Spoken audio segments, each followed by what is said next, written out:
All right, we are back live here at the Black College Expo. This is your time on Survival Radio Network, and I am Paula G, and I'm co-host.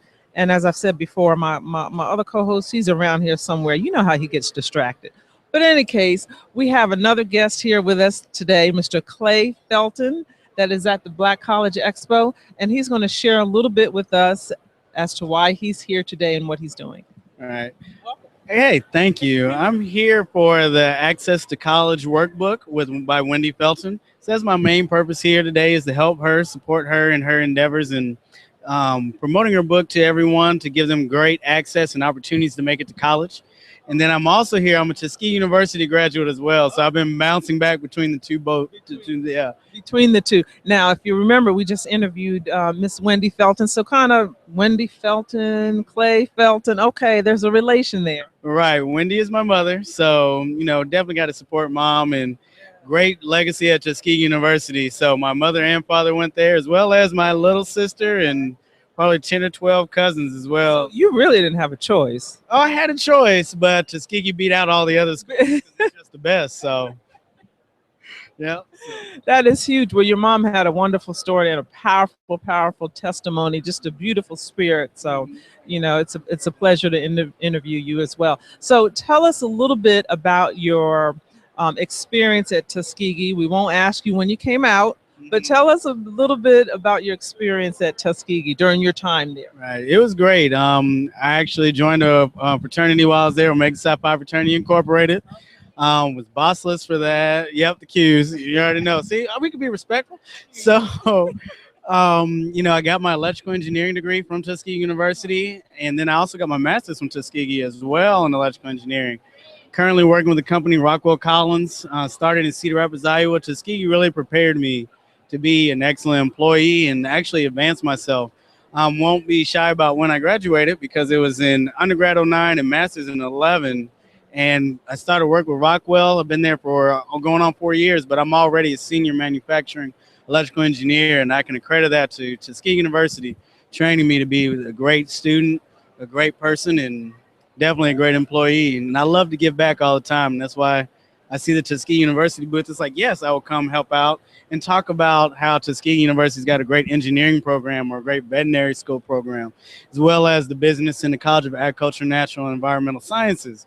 Yeah, so I used to give tours at Tuskegee as well, so you can ask any of the history of it, and I still remember all that stuff. So share with us a little bit of the history of Tuskegee. Started in 1881. Of course, Booker T. Washington came down from Hampton University, actually. So, thank you, Hampton. Another HBCU. Another HBCU to start Tuskegee University in good old Tuskegee, Alabama. They are now 3,000 students strong. So around that area, we only have 7 presidents in our entire history since 1881. So a strong legacy of presidents there.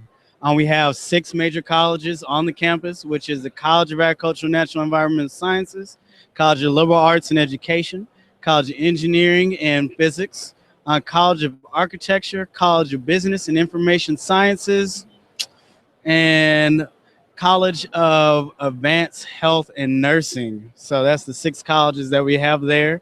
I'm impressed. See how he just rattled those off? I try. Hey, Tuskegee, they train me right. Hey, we take deep pride there. And all colleges are very strong. Tuskegee University, a great producer of Black veterinarians as well as engineers. They have a brand new College of Business and Information Science, got a brand new building a few years ago. So multi-million-dollar building that's just absolutely awesome. We call them the spoiled ones because they have all the nice blackboards and just technology in there. Yeah, so doing good. So now, see, I'm dating myself because I still have to get used to Tuskegee University, because in my mind it's still Tuskegee Institute. So I'm dating myself, I know, but yeah, just absolutely a strong legacy. Tell me what you feel that you either learned or gained at Tuskegee that you don't think you would have gotten at a non-HBCU. Sense of pride and branding. When I talk about the branding, that wherever I go, I represent Tuskegee University, and that brand and the fact that we believe in leadership knowledge and service. So that's part of our crest is, leadership, knowledge, and service. And wherever we go, that we should be adhering to those things and that we carry ourselves in very respectful ways at all times. So being strong, no matter what your beliefs are. So that's something that was real big to me. And Tuskegee trained me to be that go-getter, that, hey, no matter what adversity you see, that you can still make it happen, that you can do, only person that can stop you is you. Mm-hmm. So, okay, so take us back a little bit. You're a young man on the Tuskegee University.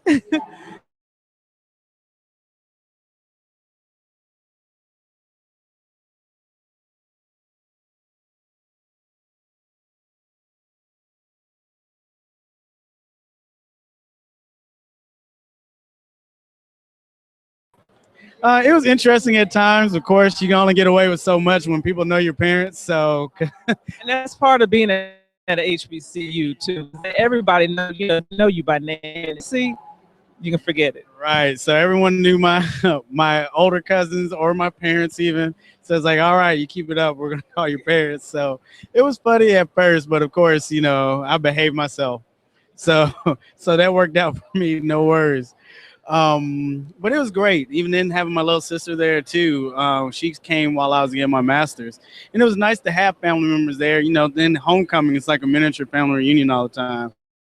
So it was a great, it's great to be a part of the legacy. And then, I mean, it's also good for you if someone decided to start their legacy at Tuskegee because it's a strong school, especially in their engineering and veterinary medicine and science programs. So definitely a strong school, and it felt good to be there. I thought about A&T also, but they just took too long on their scholarship. Wait. Now, that's my alma mater, Aggie Oh, Pride. Hold up. Wait a minute now. We about to start something up in here. See, Rockwell Collins actually recruits from A&T as well. So in Iowa, we have our little challenges with each other. So we all have fun. I love when I play golf with the Aggies because I always beat them. So Okay, so Tuskegee, I'm assuming we pledged undergrad. So can you share one undergrad experience as an Omega Sci-Fi yeah, fraternity incorporated. Q-Dog? Yeah, Q-Dogs. Yeah. Um, I was the president for the Pan-Atlantic Council for 2 years straight. Yeah.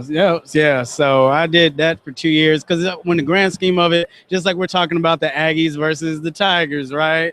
It's all love regardless. It's all, hey, we're going to have our HBCU jokes between each other, but we're always going to look out for each other. And that's what was nice about going to Iowa and going to HBCU. When I did see the other HBCU students from North Carolina A&T, we all unified together to where if one group was having a barbecue, of course, the other was always invited. And I love that aspect. And then when bringing them back to the Omega Psi Phi aspect of the National Pan-Atlantic Council, all the organizations sitting together, actually working towards one thing. We started doing a once a month project where all of us are going to sit there together. We'd have our meetings and stuff. We're going to do a project, whether it's a fundraiser, a community service event. And of course, everyone could still write it up as their own, organization doing it. So it really didn't hurt. It helped you out in the grand scheme of things as well. So just seeing that unity and that pride amongst everyone, because A&T is a great school too. That it is. Who's the #1 engineering school, of course. That was Whatever. So, but it's good though. It's good. I think that's you touched on something that's really huge. We have our different HBCUs and we have our friendly rivalries, but at the end of the day, we come together as HBCUs in support of whatever it is in each other. The same with the Greeks. We have our friendly rivalries and so forth. But at the end of the day, when it's something that's involving our youth or our community, all 9 now come together as one. So yes, absolutely. So is there a takeaway? Are there any words of encouragement that you'd like to leave our audience with? Words of encouragement. Never give up. Aspire for greatness. The only person that can hold you back is yourself. If you want something, take advantage. Network. Make sure your brand is good and strong. That way, people will help you. And that's the great thing to me about HBCUs is that I remember one semester I needed help, and I went to administration and to people at Tuskegee, and they said, you know what, I can't help you, but I know someone that can. Come walk with me. I'm going to go help you over here. So that type of thing. So that was determination, not giving up. Like you met my mother. She was there with me too, and she could tell I was getting kind of discouraged. But she's like, "Don't worry about it. You know, God's gonna take care of it," and marched me through all the entire thing, and we got everything taken care of. So it was a great. Hey, anything is possible. Anything is possible. Ladies and gentlemen, Mr. Clay Felton joining us today. We thank him so much, and we just wish you all the best. Thank you for joining us, and have a great afternoon. All right. Thank you so much. Yep. Take care. Take care. All right. All right. That is wonderful. That is wonderful. Ladies and gentlemen, this is absolutely awesome afternoon. Again, at the Black College Expo here, the Cobb Galleria in Atlanta, Georgia. I'm Paula G of Your Time on Survival Radio Network. And I wanted to bring up my engineer. I know. And the reason I want to bring him up is because this is Mike B, ladies and gentlemen. He's my guest co-host this afternoon.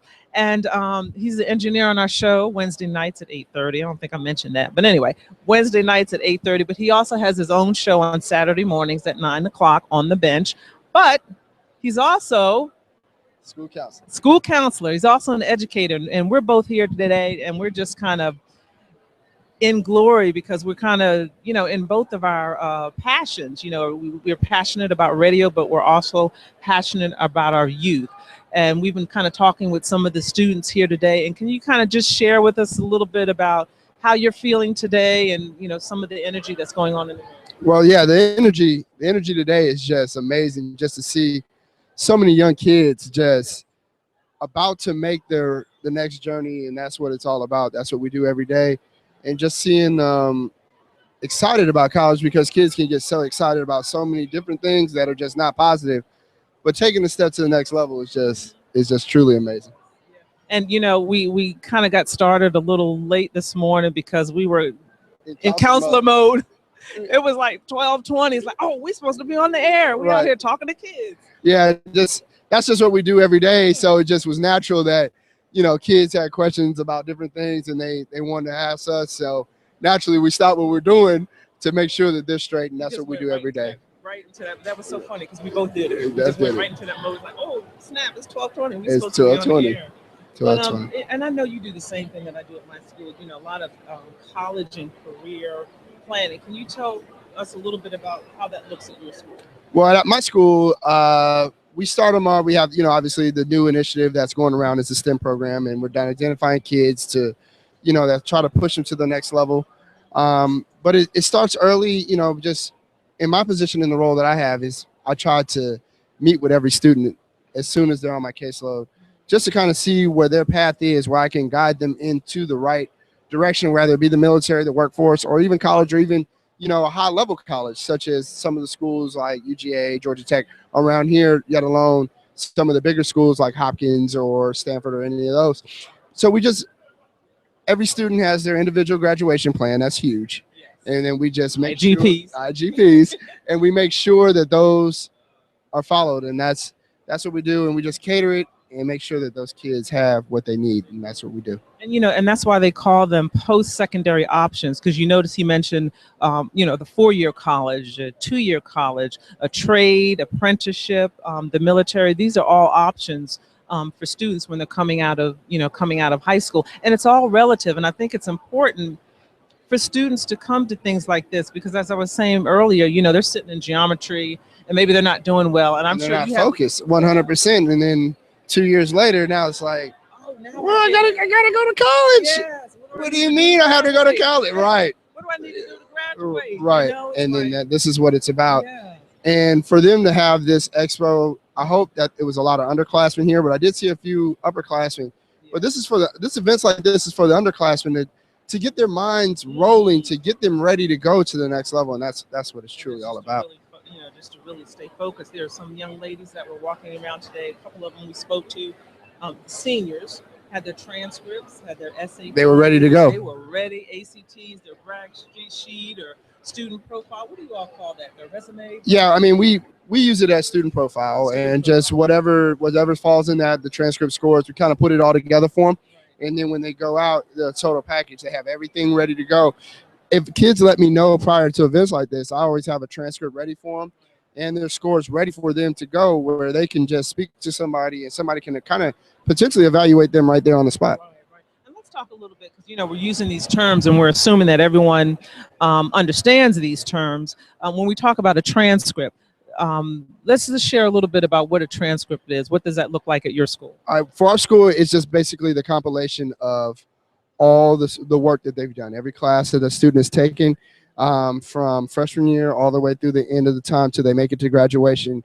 It falls on there. It calculates their GPA. It stays on there. And it stays on there. Nothing gets removed. It stays on there. It's not college where you might get a W or anything like that. If you fail a class, you fail a class, and that's just what it is. But that's what a transcript is, and it's basically everything you've done while in high school. And there's your grade point average or your GPA on there, which might be weighted or unweighted. Right. And the difference between those two, if you're taking an honors or AP class, there's what's called additional quality points or additional weight. Correct. On those. Correct. And then that ties in, since we're here in the state of Georgia, into the rigorous HOPE GPA and different things like that. So. Right. And then a lot of times the class rank is that's important, especially around this time near graduation. Yes, there was a young lady walking around here, and I was looking at her transcript, and I think she was number 9 out of 200 or something like that, which means, she ranks number 9 in the class out of 200. So there are only 8 other students that are fair. Top 5% of her class. So that works out. So that is huge. But what a wonderful event. I mean, it's just great to have your time here, and the Survival Radio Network. I mean, this is what it's about right here, everybody. Coming out, being a part of the community, being right here on the ground level, and just really promoting education, because that's what we're here for. This is kind of our way of giving back. And like I said, Mike and I are just in heaven today because we're just working our double passion. You can't beat this. The kids, the radio, it's just all coming together today. So this is huge. And that's truly what we do, and that's what it's about. Stay tuned. There's going to be a collaboration that we got to get ready for kids, going back to school. We're going to be talking about that. So be on the lookout for your time and On the Bench collaborating together. Back to school. Awesome. And before I want to say one more. Wait, hold this. Okay. I got to take this jacket off because this is relevant. I need to give a shout out while we're talking about students and school and so forth. And classes and so forth. I need to give a shout out to the graphic arts department at Sprayberry High School and Mr. John Morrison, because as you can see, I have a Your Time t-shirt, and yes, I presented the photo, what is it, JPEG, EPS, that's what it was, to the teacher. He put one of the students on it, which just happens to be one of my students. So shout out to him. And he came up to my office. He said, "Here you go, Miss Ferguson." So graphic arts department, Sprayberry High School, student driven right here. Thank you, Mr. John Morrison, and thank you, Dakota. Appreciate you. And the students, a lot of these students that are taking these career, technical, CTAE, elective classes, career, technical, agricultural, educational, they are really finding their passion in those classes. The students that are taking the broadcasting classes, the students that are taking the art classes, the graphic arts classes, they do some amazing work. It's, we see it overall. Actually, I'm glad you brought that up. We actually have some students that are going to be potentially from our broadcasting and media, multimedia kind of classes that have a chance to work with Walking Dead. So that was incredible for them, and they're moving forward with that, and it's just remarkable. The dreams and whatever you want to do as a student is there for you if you just put the work in and do it. You can strive to be anything you want to be, and that's the great thing about it. So now, what are some of those career tech classes that are held at your school? What are some of those career tech classes? We have extensive welding, construction. It's huge. It's a huge program. They also have nursing, and they also have like dental assisting. Kids can get into obviously entrepreneurship and broadcasting and multimedia, but they have so many different options down in the school system that I work for. Now, do you all offer any type of dual enrollment? Yeah, dual enrollment is a new wave, and we're actually in a really good position of where we're located. We're located in Coweta County, so we have West Georgia Tech on one side in the corner, and then we have University of West Georgia on the other side of the corner. So our students have dual enrollment options where technically they can walk to the university. Yes, it's that close. It's that close, and it's amazing, and it works out. And then a lot of kids are starting to see the importance of dual enrollment, and they're moving in that direction full time. Well, there you have it, ladies and gentlemen. Mike B on the bench Saturday mornings, 9 a.m. And then also counselor extraordinaire. Hey, just trying to be like you when I grow up. Oh, come on now. Counselor extraordinaire. Well, I believe we're going to take a break in just a few moments. We're going to take a break.